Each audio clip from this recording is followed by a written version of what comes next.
34। तब राजकुमारी सखियों को साथ लेकर इस तरह चली मानो राजहंसनी चल रही है। वह अपने कमल जैसे हाथों में जयमाला लिए सब राजाओं को देखती हुई घूमने लगी। जिस ओर नारद जी रूप के गर्भ में फूले बैठे थे उस ओर उसने भूलकर भी नहीं ताका। नारद मुनि बार बार उचकते और छटपटाते हैं। उनकी दशा देखकर शिवजी के गण मुस्कुराते हैं। कृपालु भगवान भी राजा का शरीर धारण कर वहां जा पहुँचे। राजकुमारी ने हर्षित होकर उनके गले में जयमाला डाल दी। लक्ष्मी निवास भगवान दुल्हन को ले गए। सारी राजमंडली निराश हो गई। मोह के कारण मुनि की बुद्धि नष्ट हो गई थी। इससे वे राजकुमारी को गई देख बहुत ही विकल हो गए, मानो ठाह से छूटकर मणि गिर गई हो। तब शिवजी के गणों ने मुस्कुराकर कहा, जाकर दर्पण में अपना मुंह तो देखिए। ऐसा कहकर वे दोनों बहुत भयभीत होकर भागे।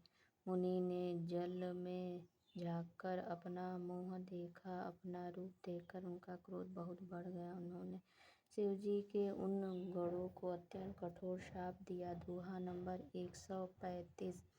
तुम दोनों कपटी और पापी, जाकर राक्षस हो जाओ। तुमने हमारी हंसी की, उसका फल चखो। अब फिर किसी मुनि की हंसी करना। मुनि ने फिर जल में देखा तो उन्हें अपना असली रूप प्राप्त हो गया। तब भी उन्हें संतोष नहीं हुआ। उनके होंठ फड़क रहे थे और मन में क्रोध भरा था। तुरंत ही वे भगवान कमलापति के पास चले। मन में सोचते जाते थे, जाकर या तो शाप दूंगा या प्राण दे दूंगा। उन्होंने जगत में मेरी हंसी कराई। दैत्यों के शत्रु भगवान हरि उन्हें बीच रास्ते में ही मिल गए। साथ में लक्ष्मी जी और वही राजकुमारी थी। देवताओं के स्वामी भगवान ने मीठी बाणी में कहा, हे मुनि, व्याकुल की तरह कहाँ चले। ये शब्द सुनते ही नारद को बड़ा क्रोध आया। माया के वशीभूत होने के कारण मन में चेत नहीं रहा। मुनि ने कहा, तुम दूसरों की संपदा नहीं देख सकते। तुम्हारे ईर्ष्या और कपट बहुत है। समुद्र मथते समय तुमने शिवजी को बावला बना दिया और देवताओं को प्रेरित करके उन्हें विषपान कराया। दोहा नंबर 136। असुरों को मदिरा और शिवजी को विष देकर तुमने स्वयं लक्ष्मी और सुंदर कौस्तुभ मणि ले ली। तुम बड़े धोखेबाज और मतलबी हो, सदा कपट का व्यवहार करते हो। तुम परम स्वतंत्र हो, सिर पर तो कोई है नहीं। इससे जब जो मन को भाता है स्वतंत्रता से वही करते हो। भले को बुरा और बुरे को भला कर देते हो। हृदय में हर्ष विषाद कुछ भी नहीं लाते।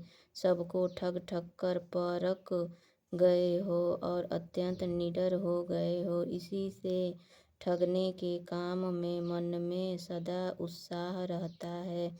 शुभ अशुभ कर्म तुम्हें बाधा नहीं देते। अब तक तुमको किसी ने ठीक नहीं किया है। अब कि तुमने अच्छे घर बना दिया है। मेरे जैसे जबरदस्त आदमी से छेड़खानी की है, अतः अपने किए का फल अवश्य पाओगे। जिस शरीर को धारण करके तुमने मुझे ठगा है, तुम भी वही शरीर धारण करो। यह मेरा शाप है। तुमने हमारा रूप बंदर का सा बना दिया था। इससे बंदर ही तुम्हारे सहायता करेंगे। मैं जिस स्त्री को चाहता था उससे मेरा वियोग कराकर तुमने मेरा बड़ा अहित किया है। इससे तुम भी स्त्री के वियोग में दुखी होगे। दोहा नंबर 137। साप को सिर पर चढ़ाकर हृदय में हर्षित होते हुए प्रभु ने नारद जी से बहुत विनती की और कृपा निधान भगवान ने अपनी माया की प्रबलता खींच ली। जब भगवान ने अपनी माया को हटा लिया तब वहाँ न लक्ष्मी ही रह गई न राजकुमारी ही। तब मुनि ने अत्यंत भयभीत होकर श्री हरि के चरण पकड़ लिए और कहा, हे शरणागत के दुखों को हरने वाले, मेरी रक्षा कीजिए। हे कृपालु, मेरा शाप मिथ्या हो जाए। तब दिनों पर दया करने वाले भगवान ने कहा कि यह सब मेरी ही इच्छा से हुआ है। मुनि ने कहा, मैंने आपको अनेक खोटे वचन कहे हैं, मेरे पास पाप कैसे मिटेंगे। भगवान ने कहा, जाकर शंकर जी के सतनाम का जाप करो, इससे हृदय में तुरंत शांति होगी। शिव जी के समान मुझे कोई प्रिय नहीं है, इस विश्वास को भूलकर भी न छोड़ना। हे मुनि पुरारी, शिव जी जिस पर कृपा नहीं करते वह मेरी भक्ति नहीं पाता। हृदय में ऐसा निश्चय करके जाकर पृथ्वी पर विचरो। अब मेरी माया तुम्हारे निकट नहीं आवेगी।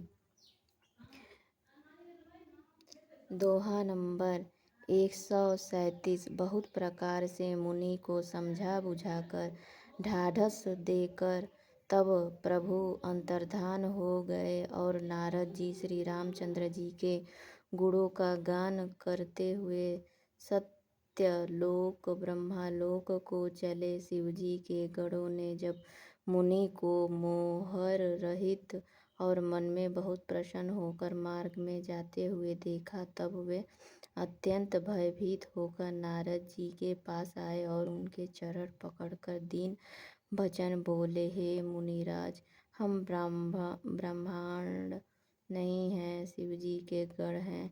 हमने बड़ा अपराध किया जिसका फल हमने पा लिया। हे कृपालु, अब शाप दूर करने की कृपा कीजिए। दोनों पर दया करने वाले नारद जी ने कहा, तुम दोनों जाकर राक्षस हो, तुम्हें हम महान ऐश्वर्य, तेज और बल की प्राप्ति हो। तुम अपनी भुजाओं के बल से जब सारे विश्व को जीत लोगे तब भगवान विष्णु मनुष्य का शरीर धारण करेंगे। युद्ध में श्री हरि के हाथ से तुम्हारी मृत्यु होगी, जिससे तुम मुक्त हो जाओगे और फिर संसार में जन्म नहीं लोगे।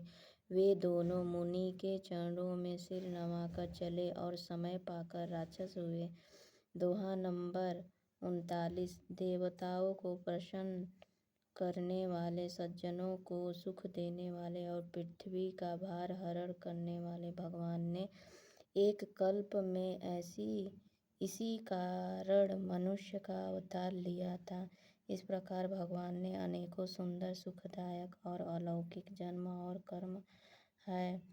प्रत्येक कल्प में जब जब भगवान अवतार लेते हैं और नाना प्रकार की सुंदर लीलाएं करते हैं तब तब मुनि सरों ने परम पवित्र काव्य रचना करके उनकी कथाओं का गान किया है और भांति भांति के अनुपम प्रसंगों का वर्णन किया है, जिनको सुनकर समझाकर विवेकी लोग आश्चर्य नहीं करते।